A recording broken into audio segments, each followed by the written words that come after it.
గొర్రెల పథకము ఎన్ని గొర్రెలు ఇచ్చిండ్రో ఎన్ని గొర్రెలు ఉన్నాయో ఇవాళ మొత్తం లెక్కలు తేలినాయి. గొర్రెల మీద ఏసీ బోళ్ళు ఊరికి అట్లా మీద ఇట్లా తడిమి చూస్తే ఆల్రెడీ 700 కోట్లు గొర్రెల పేరు మీద దిగమింగినరు అని చెప్పి ఈరోజు రిపోర్ట్స్ వచ్చినాయి. కేసీఆర్ కిట్టులో ఏం అవినీతి జరిగిందో వారు కోరుకుంటే విచారణకి ఇద్దాం, దాని మీద కూడా పోదాం.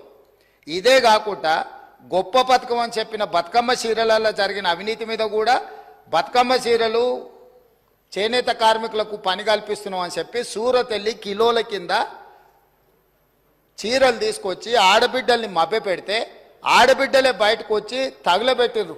అవి ఏడగడుతురు వ్యవసాయ పొలాలలో పిట్టలను బెదిరించడానికి బతుకమ్మ చీరలు కడుతున్నారు. ఆడబిడ్డలు ఎవరు కట్టుకోలే అధ్యక్ష. అంటే బతుకమ్మ ఒక సెంటిమెంట్ తెలంగాణ ఆడబిడ్డలకు, ఆ సెంటిమెంట్ను కూడా దోపిడీకే ఉపయోగించుకున్నారు. గొర్రెలు మా యాదవ్ సోదరులు